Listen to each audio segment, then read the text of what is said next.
My name is Dr. Dawn Scantlebury. I'm an interventional cardiologist at Queen Elizabeth Hospital and the medical director of the Cardiovascular Disease Prevention and Rehabilitation Program at the Heart and Stroke Foundation of Barbados. So let's talk about one of those cardiovascular diseases that we're all accustomed to hearing, and that is the heart attack. A heart attack occurs when the blood vessels that supply the muscle of the heart, and I have a little prop here to describe what I'm talking about. So this is your heart that sits in the center of your chest. If we were to look at the outside of the heart, you can see that there are blood vessels that run along the surface of the heart. And just like any muscle in your body that requires blood that has oxygen in it and nutrients, etc., your heart, in order to work, also needs to have that blood and nutrients. So these blood vessels, these are the arteries, the veins, can have problems. So one of the problems is atherosclerotic plaque, or simply cholesterol plaque being laid down in the blood vessel. If that cholesterol plaque builds up beyond a certain level, patients can have symptoms because of decreased blood supply to the muscle.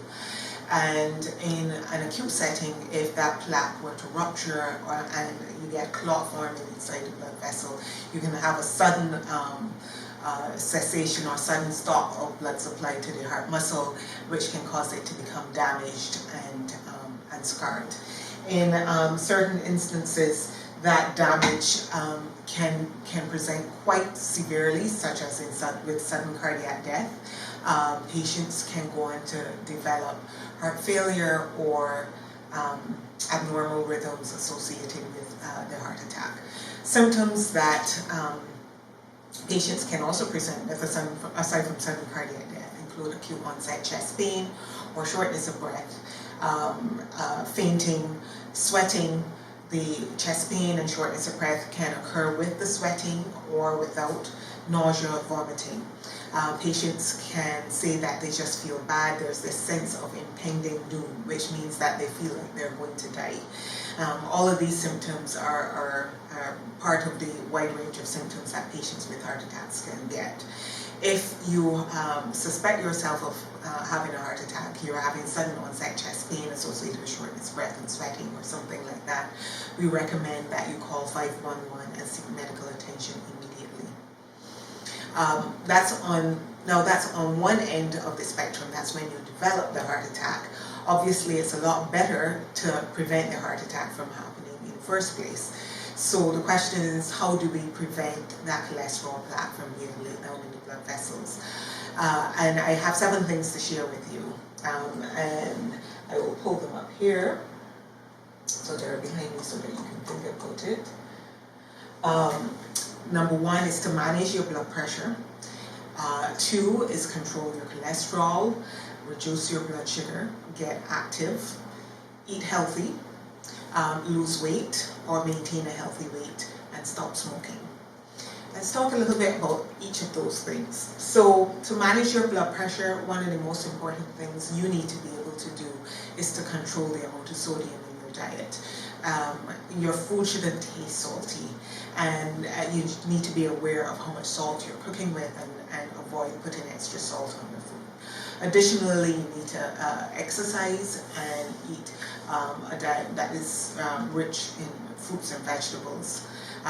And these are things that you can do to control your blood pressure. We also need to recognize that high blood pressure is mostly silent, and if you have high blood pressure, you may not know it. So you need to keep up with doctor's visits and make sure that you get that blood pressure checked on a regular basis so that you know whether you have high blood pressure or not. The same holds true for diabetes or high blood sugar. A lot of people have developed diabetes just in a slow process, insidiously we call it, and that high blood sugar can be doing damage to the blood vessels and to the eyes and to the kidneys, and they don't know. So that's another thing you need to see your doctor for, also to get your cholesterol checked. And the same things you do for high blood pressure, you do for diabetes and high cholesterol. Maintain a healthy diet and exercise. So of course the next 2 things on my list are to get active and to eat better. So if you were to take a plate and divide it into 4, let's get 4. half of your plate should be vegetables. Either, you know, if you take a quarter of it and make it a salad, and the other quarter cook vegetables, or a big salad on one half.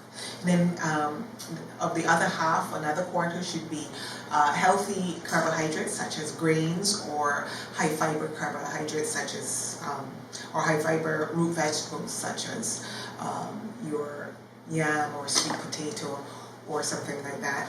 And then a lean source of protein such as legumes or fish or a lean meat. Another way to approach eating healthily, and this is easy to remember, if you think about what kind of foods you should be eating, you want to eat real food.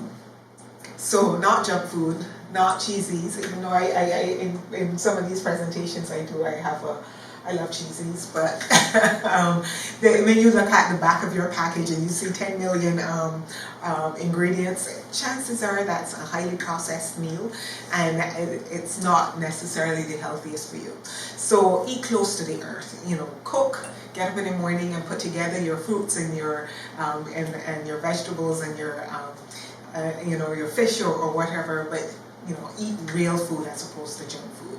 And the next thing that you need to think about is not making sure that you restrict your portions on that plate, so not too much.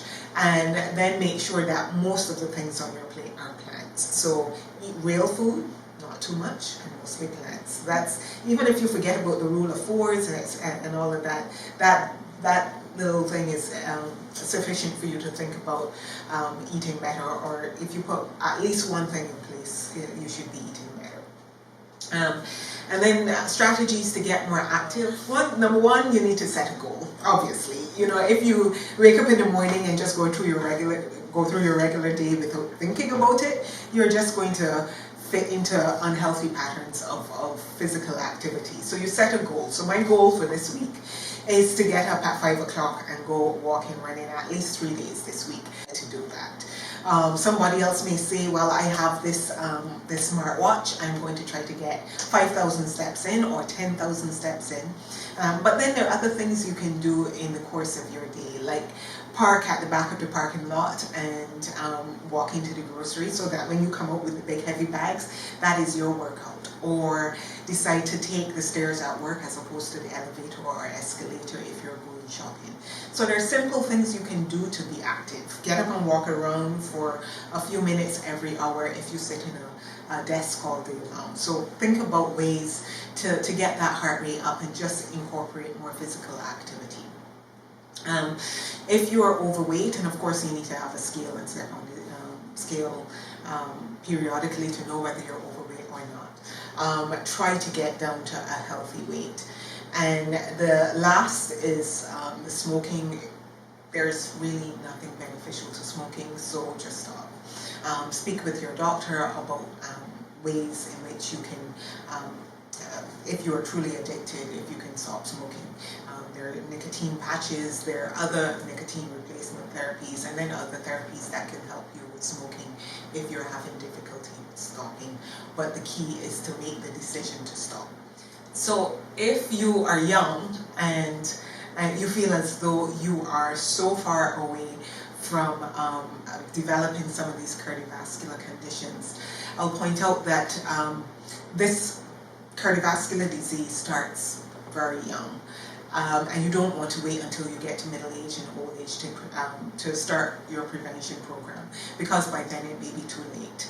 So autopsy studies of soldiers and young soldiers at 18 and 19 in the Korean War, when they actually, they died from trauma, gunshot wounds, etc.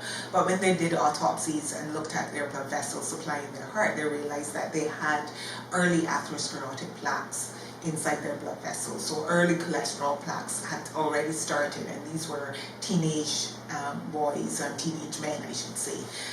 So this process starts very early, and even in your 20s, you need to start thinking about setting those patterns that can take you through life. You want to live to your 80s and 90s, and you want to have that fulfilled, healthy lifestyle and healthy life, so you have to start from early. I'm going to repeat those 7 things. Life Simple 7, this comes from the American Heart Association. Manage your blood pressure. control your cholesterol, reduce your blood sugar, get active, eat healthy, maintain your weight, and stop smoking.